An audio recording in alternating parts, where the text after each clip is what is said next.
So, hi, I am KB with Nerdophiles. How are you? I am so awesome. This has been one of the greatest times in my life, and I'm just happy to be in good spirit and halfway decent. I was going to say good health. Yeah, well, great health, like Okay. physically, because my dream is to by this time next year only be doing sci-fi action films. Ooh. So, like physically, I may be, with the exception of speed, I may be in the best shape of my life. Oh, I love it. I'm grateful, more grateful that I'm present mentally. You know, Mhm. we go through so much. Like I don't think we realize that we just came out a period of history that a lot of people, at one point in history didn't survive. Mhm. And I think because we have so much technology and we have a tendency of masking things really well, I don't think that we understand what we all have gone through and being able to survive. And I'm really, really grateful.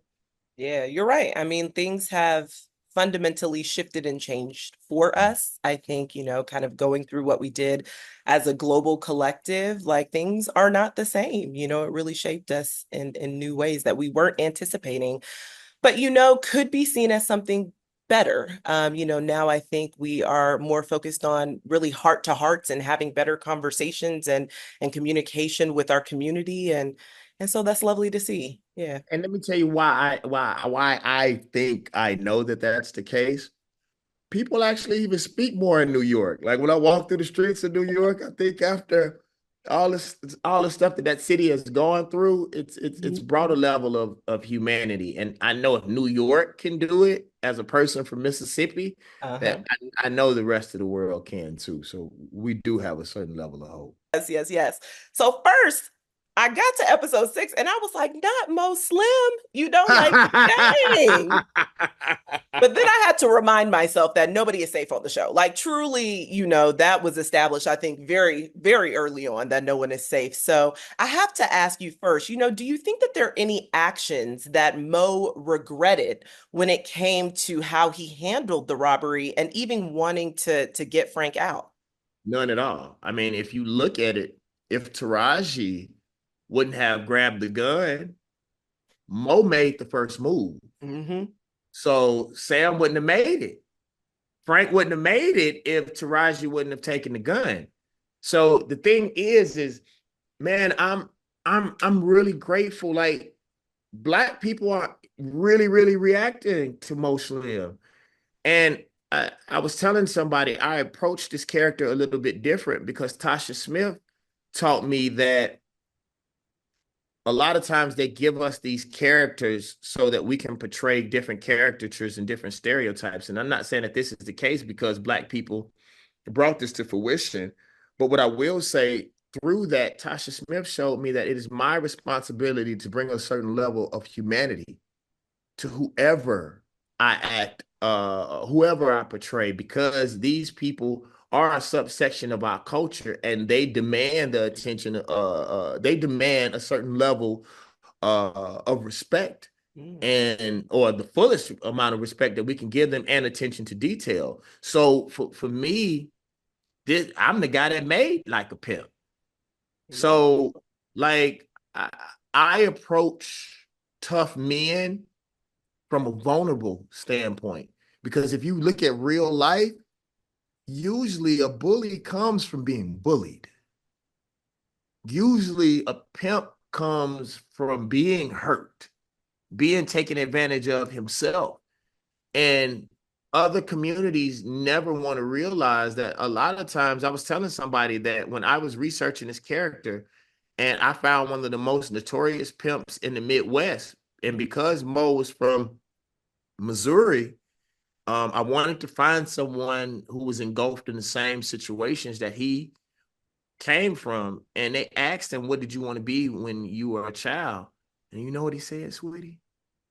He said, "I wanted to be a gymnast." Oh, wow.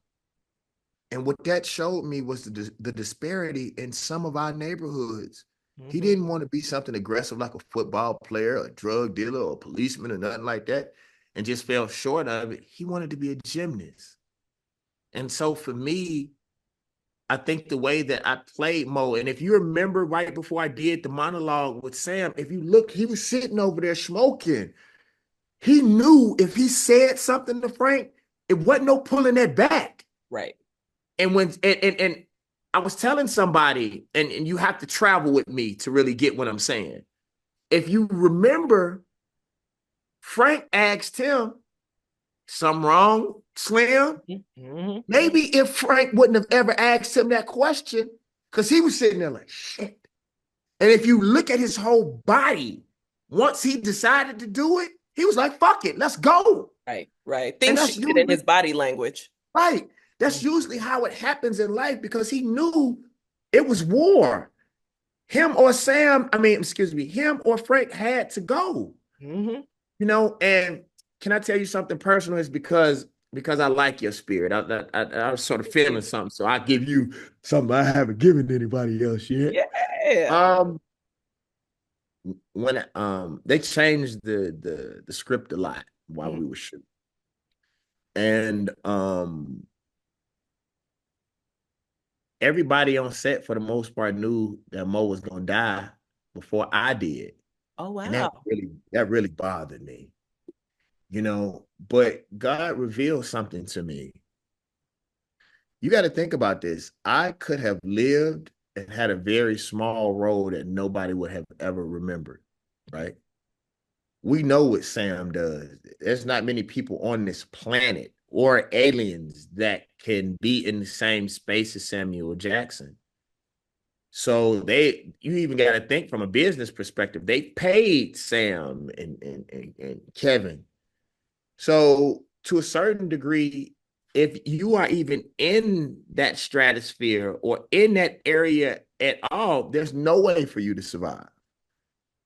I mean, from a business perspective, there's no way for you to survive, right? So for me to be given the opportunity to compete on that level at all was a blessing. So they had to build Mo up to the point where it would even make sense for him to be in that room. And for me to be in the space mentally, physically, spiritually, to even be able to pull it off, people are looking at me different all over the world. So there is no other way besides Mo Slim dying that I could have, even as an actor, as a person, as a human being, to be considered the way that I'm being considered today. So it's an honor Mm. to even be, across from the person, whether he embraces me that way or not. Samuel Jackson is one of the people he was my acting coach on Black Snake Moan. Right. Like, so for me to even be in that space and considered to be able to hold my own, and I'm not gonna lie, people talk about Mo Slim all over the world. You know what I'm saying? I saw this dude, he made a meme. He was like, Mo Slim ain't taking it. Mo Slim ain't taking it. So if you think about it from that perspective, I would rather, Mo take a L so that David Banner can be the A-lister, next year. Mm. And the only way that I could have done that in that world is that because you ain't go yap to Frank and live. So And either Frank got to go or Mo Slim got to go, and for what they paid, they gonna keep Sam. But you know what? I think that's okay. Sometimes characters do die in service of the greater storyline, and that's okay. But I do like what you're saying because as an artist, just even having kind of this opportunity and having this, forever, people can go back and watch this series and see what you've done with it. That's something to take out of it. And so that's what I wanted to ask you next, because you have been an artist for so long. So, stepping into Mo Slim, what other ways did it challenge you kind of creatively? But it also, what other ways did it awaken you creatively? Because, you mentioned kind of having Tasha guide you through this, who I love her so much, and the things that she's been able to do for other artists has been just amazing. So, yeah, so how has it also kind of awakened, more in you creatively? um, I'll say this, and I've been holding this story, but I'll give it to you. When I was shooting this. I was actually shooting another TV show too. I'm the lead antagonist in Family Business New Orleans that's coming out in December on BET. Um, I was actually shooting two major TV shows at the same time, and it took a toll on me.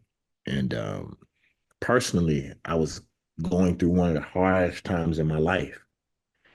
And I actually drew from Mo Slim and Jean Pierre, I mean, sorry, Jean LeBlanc on Family Business because he's like a mob boss in New Orleans. And so a lot of times when I wasn't strong enough myself, I pulled because you got to think you're in these personalities in these bodies from 8 to 10 to 12 hours a day, for 2 months straight, and it was funny, man. There were times when I would put that wig on, getting ready for Mo Slam, and Mona would tell me she could tell the change in my body, like Mm-hmm. the way that I held my body. And to be honest with you, some of my hardest days that I've had in my life, I would really in my mind be like, what would Mo do? Mm-hmm. Like, what would Jean do in this situation? And so I pull from these characters sometimes until when David Banner wasn't strong enough. You know what I'm saying? And I've never done that before in my life, but I really like these characters, and I want to give you a nugget. So if I end up doing this, you'd be like, "Damn, David Banner told me about this." I had an idea for a story. It was this illustrator, black illustrator, that is sort of half cartoon, half real life.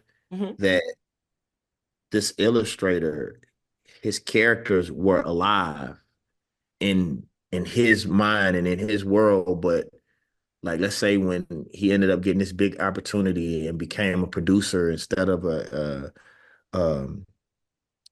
illustrator, when he became a father, when his wife got pregnant and he started focusing on his kids, that those characters started dying. Like they started fading away because his attention went away when it was just him in his college dorm or whatever. That's all he focused on were those characters, right? And to a certain degree, I create these people and I embody them in my body and in my physical being. And that's how serious I take the art of acting.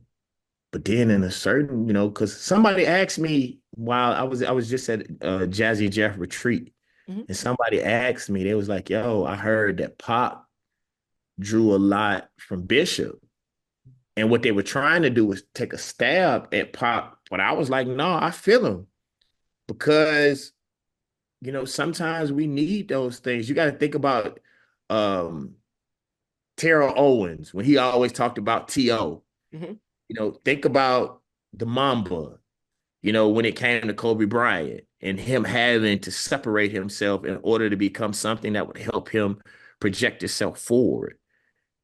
So I can honestly say that as much as the general public, especially Black people, love Mo Slim, I'd like to take this opportunity in a very strange way to say thank you to him for allowing, me to lean on him when I wasn't strong enough as an individual. So a lot of times we feel like we're giving so much to a character. I know that Mo Slim gave a lot to me as a human being. Oh, I And I love. don't know if that makes sense to people, but I'm giving it to you. No, no, it makes sense. It makes sense because we do kind of, I do feel that art is a very symbiotic relationship in the sense that, like, we give and we get from it, we as creative people in whatever context that looks like. And so, Mhm. whenever you're working on a project, I do believe that you are meant to take something away from it that will help you kind of grow, that will help you kind of move through the next space, or even to your point, that may be able to help you personally with something, that's going on. So no, that makes total sense. And I love to hear that. Like, listen, I cannot wait to see Family Business New Orleans. Since you are, I said, come on, Family Business New Orleans. It's a Family Business is a wild show. So like, listen, I will gladly talk to you about that series again. But just thank you so much for taking time to chat with Nerdophiles about this one. So really, really appreciate it. You're very welcome. I'm honored. Thank you. And also, let me just say, Jackson, Mississippi has some of my favorite food in the US. So every time I go, I'm like, I know that's right, y'all. Putting y'all Food foot. and people. I'll tell you something Yes, really quick. My trainers used to hate when I would go home. Like I'm serious. I would gain like 15 pounds in 3 days every time I go every home. time. Let me tell Yep. you, I love it. And it's crazy because like, me growing up in Mississippi, most of our favorite foods are a carb load within themselves. I'm macaroni. We do rich stuff, macaroni and cheese and dressing and what I'm saying. Our salads are basically hamburgers. It'd be Yes. more meat. Yes, yes. And let me tell you, I used to work there in my real life for one of the hospitals there. And I used to be like, now y'all can't have me eating like this. You know what we're up against. Yeah. And have me eating like this. However, the food is so good. So, so good that I can't say no. So yes, I just had to share because I'm like, listen, that food in Mississippi got me in a chokehold every time I go, you know? Yeah. It's it's one of the things that I actually sort of fight against now, but It's hard. food means more to Southerners. Hmm. Food is almost our friend. It's Hmm. It's made with love. it's made with love. It's that thing that got a lot of us through during those hard times. You got to think, you know, one of the things that I tell people in my own life is that you're not a slave anymore, so you don't have to eat like one. Mhm. So you got to think what we had to turn, the leftovers and the scraps into. And it's so funny how people would take our ideas, take what we were forced to deal with, and sell it back to us $80 a plate now. You know what I'm saying? Which Mhm. used to be their trash that we turn into a delicacy. Right. These are books and movies and things that I really want to talk about through a banner vision. And, very soon through fight night. I want to say one thing before I leave. I just want to thank the general public for their affinity for Mo Slim. I would have never imagined that, he would have turned into, I think a lot of people, especially from the streets, sometimes our characters are joked at and laughed at, and I talked about this. Like Tasha Smith, she told me, she was like, Banner, it is our responsibility to take those stereotypical characters or those characters that they always try to make us play.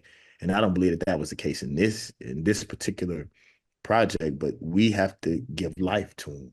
Mhm. We have to approach them from a standpoint where people will not only love or laugh or at them, but understand them. You know what I'm saying? And understand that most of the time, the people who we had to become was because of the situations, not necessarily because of the choices that we decided to make. We did make the choice to do it, but it wasn't like, hey, this is what I want to be when I grow up. This Right. is what was left for me. So I'm honored that I was able, and to be honest with you, I get so much love from the pimps, not just because of Mo Slim, but you got to think I was a guy that made Like a Pimp. My career started from Like a Pimp. So I'm grateful. And I also am grateful for you deeming me worthy of being a part of your platform. Yes. And I know that I have very poignant opinions. And so for people to give me their time and what they work very hard on, I will try to never take advantage of that. So I'm grateful and thank y'all. Make sure that y'all go get Peacock, watch Fight Night, go to davidbanner.com. I'm grateful. Well, thank you so much for your time. Again, I truly, truly appreciate it. And thank you for bringing Muslim to the world. So I hope you have a great day. I will. Be Thank, blessed. thank you. Thank You you too. guys.